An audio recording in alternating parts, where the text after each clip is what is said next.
Welcome to Aging in Place Strategies and Answers with Linda Priaulx. Will it be possible to remain in my home as I age?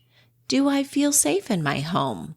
How do I figure out how much support I will need when my health needs start to change? What if I decide to move into a community instead? Which community will meet my needs now and in the future? Who will play a role in helping me with decision making? Do you ask yourself these same questions? Aging in Place Strategies and Answers can help you gain practical knowledge that will help you create your own Aging in Place roadmap. If you are already a care partner, a power of attorney, or in crisis mode with your Aging in Place strategy, you will learn what you need to know that you don't know. For over 20 years, I have been marketing Aging in Place services to clients and educating families and healthcare professionals in how to put aging in place strategies into place. When you utilize aging in place, you are allowed to choose where you want to live and make those decisions so that you can retain your quality of life.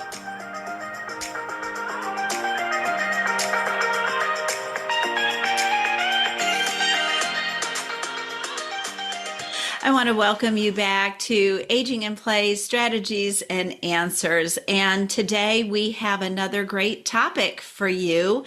And I want to encourage you to hang in there with us because we're going to be talking about healthcare.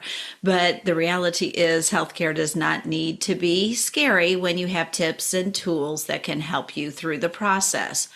Here's a statistic I want to throw out first to get us started, and so that you understand where we are in healthcare and especially senior healthcare. But in the next 30 years, the number of folks age 65 is going to double. And so, of course, seniors use the healthcare system, and we find that the healthcare system is already struggling to provide evidence-based care to older adults at every interaction. So to be totally honest, there are frustrations on the patient side, and I hear those frustrations daily from seniors, from their family members, from health professionals that are working with them. But on the other side of the picture is the physician, and there are just as many struggles there and frustrations for the physician. So did you know that 40% of physicians are retiring early or they're leaving their clinical practice? They cite burnout, the workload, and the frustration they feel when they have to convince insurance companies to pay for their clients' treatment. They're concerned about moral injury, which describes this knowing what care the patient needs, but being unable to provide it due to constraints outside the doctor's control, whether that be insurance or whether that be systemic issues. So let's acknowledge that there does need to be a change. And today I have invited Hedva Barenholtz Levy to be with me today, and she's been a guest on our show before. But Hedva is a geriatric pharmacist, which is a specialty, and she also has a well-established community-based senior practice. But I think it's been, what'd you say, 2 years ago already that your book came out, Hedva? 1.5, almost 2. Yeah. 1.5, almost 2.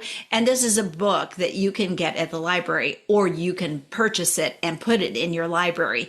And so it doesn't matter who you're talking to. This book is going to have an impact on you if you take any medications, because the name of the book is Maybe It Is Your Medications. Maybe it's your medications. And then how to avoid unnecessary drug therapy and adverse drug reactions. So welcome back, Hedva. Thanks for being with us today. My pleasure, Linda. Thanks for having me back. I Uh, appreciate that. Oh, yes, it's always a pleasure. So, a month ago, Hedva and I were talking.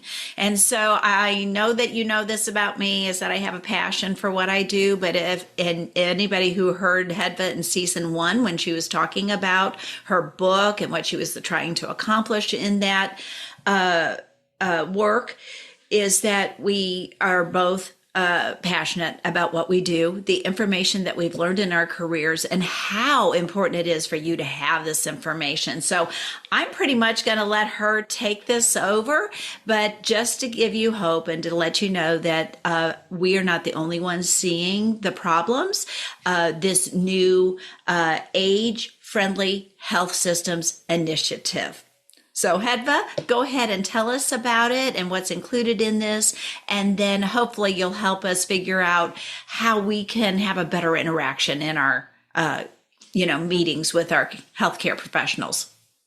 I'd be happy to. Thank you so much and this is a great chance to talk about this age-friendly healthcare system initiative, as you mentioned, because the more people who know about it, the more empowered we all can be to age in a more healthy manner, independently, how we want to age, and really help drive our care. So, we'll talk about that for a bit.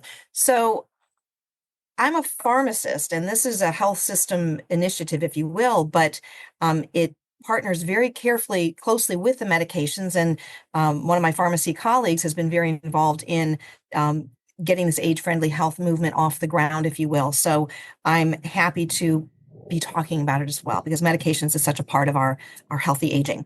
So the age-friendly health system movement was started back in 2017, so not that long ago, but Okay. a few years ago. It was created by the Institute for Healthcare Improvement, IHI, and the John A. Hartford Foundation. So it was a joint effort. And these agencies are all about improving healthcare and reducing medical errors and improving our processes and really trying to make the system, our healthcare, better.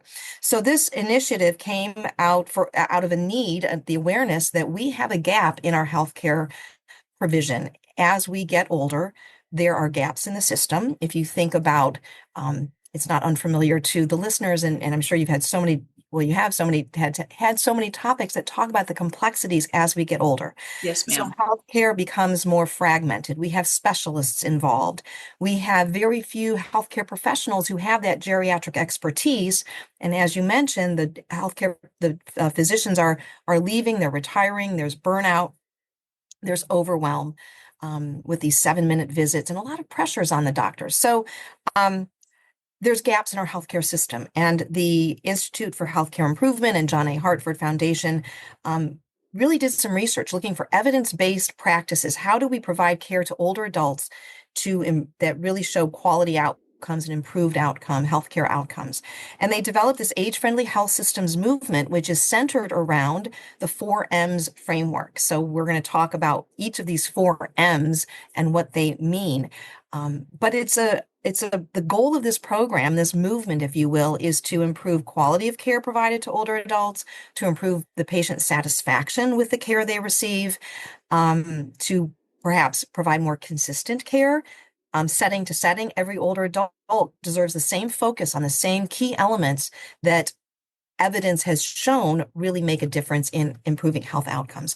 So this whole age-friendly health systems movement is about improving the quality of care we provide as older adults from the healthcare professional, but the importance of talking about it to consumers, to the older adults and their caregivers, family caregivers, and family members, is because their awareness helps them participate in a different way, more actively in their healthcare, And that's something that I advocate for all the time. So this is just very appropriate. And this is for you. It's for you so that you can achieve your objectives and not just what is being told to you. So Right. It's a tool in your toolbox, right, that you can pull out and help drive your care and your involvement. And as I know, as we've talked with my focus as a pharmacist and with my book, it's all about being more involved in your care. So this dovetails really nicely with my passion as a geriatric pharmacist. now a word from our sponsor. Are you looking for resources on senior living, Check out guideforseniorliving.com for our free online senior resource guide to find senior housing, care, and community connections. Start searching now at guide number 4 seniorliving.com. That's guideforseniorliving.com to find the contact information for senior housing, care, and community connections. Now let's return to the podcast. So, great to be able to talk about it. So, and you mentioned the growth of our aging population. So for all these reasons, we have a healthcare system that is just not really prepared for an aging population, this age wave that's upon us. So the 4M's framework, as I mentioned, it's evidence-based. The M's, each of the M's stand for, if you're ready, the first is matters most. So that person-centered care is what matters most. Yes. Medications, mobility, so the ability to move around, and mentation. So that involves cognitive function, but we can also think about it as mood a little bit, and that mental ability. So those 4M's make up this framework. And the framework provides a structure, if you will, a common language for every healthcare encounter. What's really interesting, so let me slow down. I want to cover all these different aspects. It was developed for the healthcare systems. So to apply this age-friendly health system initiative with the 4M's, focusing on those 4 components in a hospital setting, in a clinic, in a long-term care facility or rehabilitation facility, for example, so those healthcare settings. But when you think about these principles, in many ways, I feel I've been doing this, incorporating it in my pharmacy practice all these years. Think about any place where care is provided. So certainly in the pharmacy, and we do have an initiative where pharmacies can become age-friendly health systems, if you will. But even in when you're working with a social worker or physical therapy or occupational therapy, working with a care manager, we all should be thinking about the well-being of the consumer, the patient, you who are listening, from these perspectives. What matters most to you? And then how is the cognitive function, the physical function, that mobility piece, and then of course the medications. And if you think about these 4M's, they're very interconnected. And as we talk about each one, I'll kind of move through each one a little bit separately. One affects the other. And so we need to think about them as a framework. So it gives us a language, if you will, wherever care is provided. I think even if the listener thinks about this tool, the 4M framework, even when they're speaking with their financial person or legal, housing, just all the different people that help us age together, age healthy, thinking about the different components might help identify a need or way to improve the quality of life, something that needs to be talked about.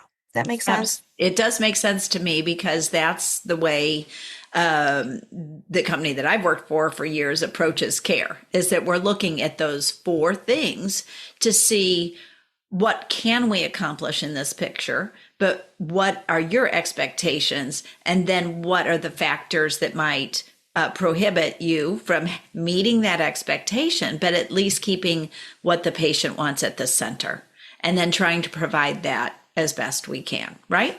So exactly. I'm all about this. This sounds phenomenal. And I agree with you that if you just learn those 4 words, that you can take this into any application of how you want to age. All right. So good. Let's learn those words.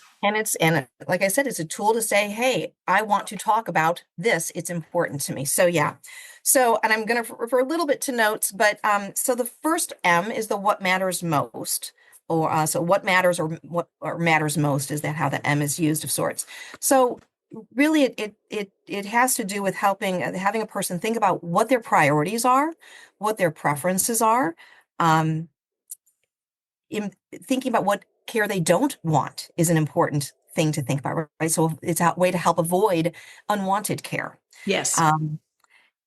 So how do we get to that? It takes a lot of some introspection, and there's a little workbook that is available through the IHI.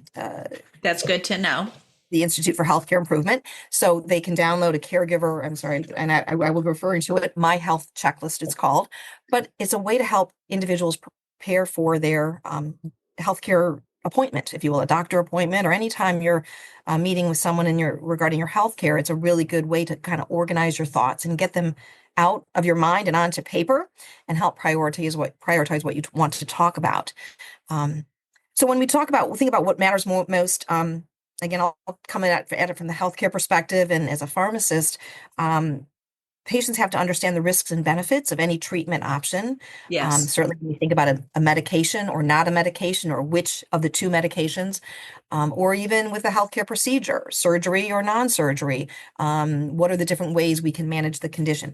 So understanding the risks and benefits, balancing, we want to avoid overtreatment. So it all depends on what the person's personal situation is, how many healthcare conditions they're managing, how if they have frailty where there's more health problems going on, they need more assistance with daily activities versus they're more independent. So all of this really has to look at the person, and they have to be able to express and talk about what matters to them, what they feel is a priority for them at that point in life.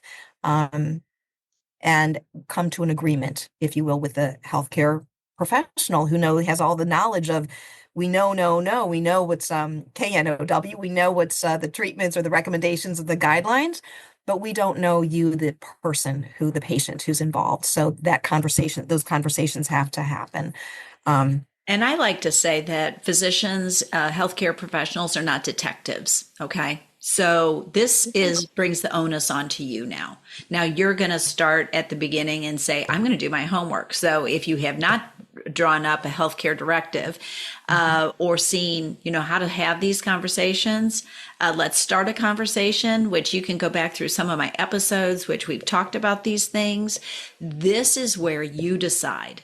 This is what I want. But if we don't communicate that to the physician, then how are they going to know what we want? Now, of course, I could say, how are we going to do that in 10 minutes, right? Because a lot of visits are 10 to 15 minutes. So we have to be forward thinking in this. But this is the first step, people. And that's where there's a preparation guide, again, kind of thinking in advance. And that's why I love how when you talk, you explain things in such a practical manner. So I love the information you provide to all of us, Linda. How do you start those conversations, right? So, and maybe it's the patient who has to initiate the conversation, but from a healthcare perspective, again, the more we're teaching healthcare professionals about the 4 M's, they will know to initiate the conversations. But yes, you feel comfortable speaking up and know that you need to speak up. So that what matters most really is the center, the crux of the other three pieces, the other 3 M's we'll be talking about, of course. I'm going to go to the medications M next, right? As Okay. I feel more comfortable there.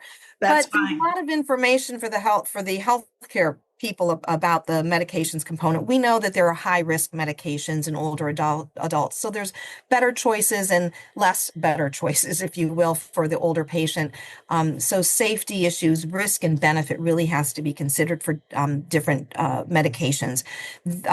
So healthcare professionals need to be educated on what those higher risk medications are. Patients need to be educated to know that there are such things as higher risk medicines and to ask about them. Again, that's a lot of where my book goes and why I really wanted to put that good information out for people to understand that they've got to talk about risk and benefit. And when we think about medications, we want to make it easiest on the patient. So how do we simplify medication regimens to help you, the listener, the patient, the consumer, take their medications as easily as possible so it's not interrupting their day? So to come up with a very simple regimen, maybe once a day, twice a day, make it with meals or things that naturally fit in the flow of your day so you can take your medications more easily. The concept of getting rid of unnecessary medicines or lowering doses so we avoid problems. So those all have to do with the medication issues. A really important concept to just introduce is that we call them care transitions or transitions of care. So for consumers to know, anytime you're moving between a hospital to home or hospital to a rehabilitation place and then to home, or even I hate to say it, but in between doctor offices, right? Because each doctor office has their own medicine list of sorts. Yes, there's that electronic record where it should be consistent, but doctors' offices might have slightly different information. So it's important for the person to be their biggest spokesperson, advocate Yes. about their medications. This is my list. Have it with them. Make sure that everyone's looking at that same medication list. And also that you know how to use your medications at home. Say you're given a new medicine as you leave the hospital, or a new drug is prescribed at the ambulatory clinic, at that doctor's office. You want to understand how to take that medicine and take it properly. So all these issues come up with the medications, and we can talk, of course, for an hour about that alone. But so the medication piece, and think about the medications affecting the other M's. Medications can affect cognitive function. Unfortunately, some medications can make you feel more drowsy, more groggy, forgetful. There's some direct memory issues with some of the medications. So there's that mentation piece can affect the medications, and medications can also affect the mobility when we think Yes. about fall risk, right? Yeah, I wanted to just highlight two words that Hedva used when she was talking about medications, and that is risk and benefit. So if you're thinking about your medications, the questions you need to ask are, what's the risk? What's the benefit? And I've noticed that sometimes it is not the doctor that's reviewing that with somebody. It is actually maybe somebody in the office that says this is what's been prescribed. So if you don't know your risks and benefits and how long you're going to take that medication, and what if there's a cost factor to this, these are all reportable things. I know that pharmacy representatives come to the doctor's office with their products, but it's also good to review the risk and benefit with your physician, because you're the one who is going to be affected by it. And so if that's important to you, which it's important to me, because Hedva's book talks about the adverse risk sometimes of too many medications. So you are your advocate. Risk. So we think of medications now, risk and benefit. Easy question, easy words to remember. Thank you. I'm so glad you told me about that medication. What's the risk and what's the benefit? How long do you think I'm going to be taking this medication? And do you want me to report back if I have an adverse reaction in how many days? How long? They should know that information if they're prescribing the medication, right? And if they don't discuss that with you, could their local pharmacist help them with that? Absolutely. And I always say Okay. the pharmacist is sometimes underutilized, but absolutely Absolutely. ask your pharmacist. Okay. So Sure. Yep. if you forget to ask the doctor, because it will happen, then when you go to get your med. Yeah. And I always say, check both ways, get it from the doctor and Okay. still ask at the pharmacy, right? So one, you want to make sure that you're getting the same information, and it never hurts to hear something a second time, just Yes. to drill it in. So Thank you. either way, yeah, those are just key points, that risk benefit, because that we don't always think about that. We assume medications are just fine, and they're not always. So, and I guess the one big thing I should say about medications is we want to choose age-friendly medications. And Yes. so those are the ones that are less risky. Though, as I mentioned, there's a group of medicines that tend to have more harm associated with them. As we get older, we're at higher risk or more susceptible to the side effects of certain medicines. We want to avoid those when possible, so we can use age-friendly. It's all about not taking away anything from our quality of life and our well-being. Good. I like it.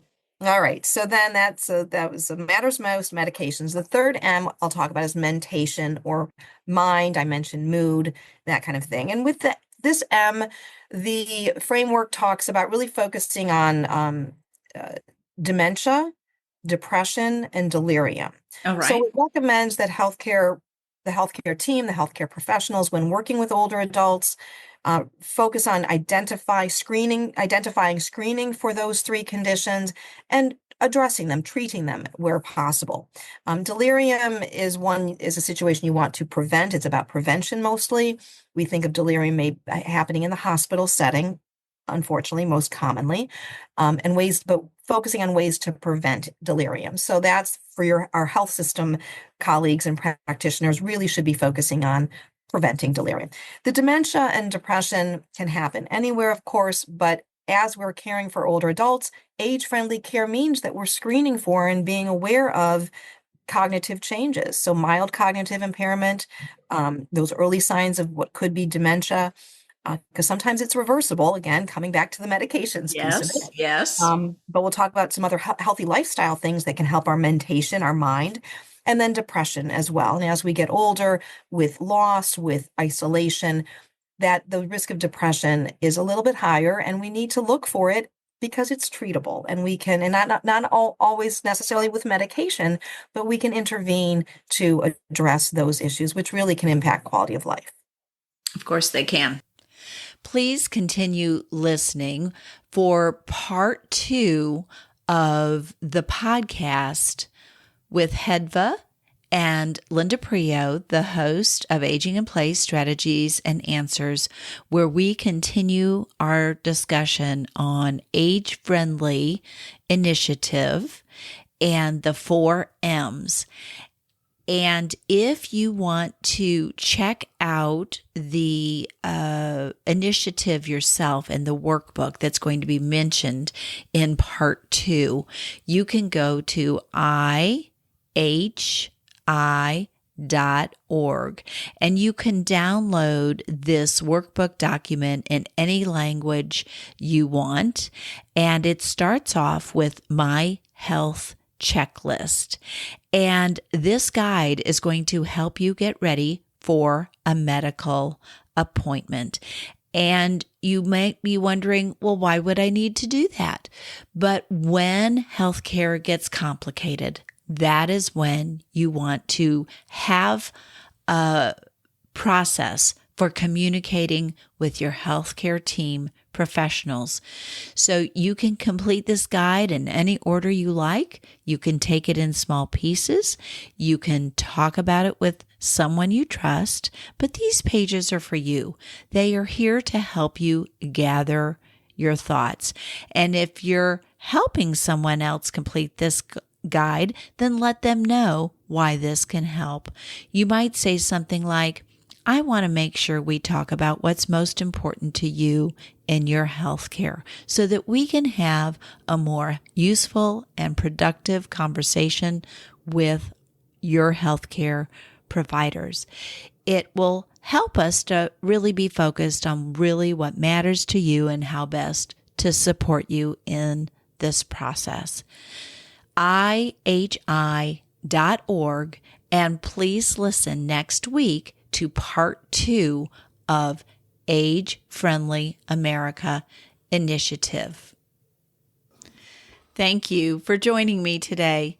Please remember that this podcast is intended as education and not advice. Don't forget to share this podcast with family, friends, or colleagues who want to learn how to age in place, but also share this with those who find themselves in crisis mode. Please go to my website, seniorsupportstrategies.com, for more information. When you subscribe to Aging in Place Strategies and Answers, you gain access to premium content and professional tips on creating your own Aging in Place roadmap. As always, I value the time you spend with me.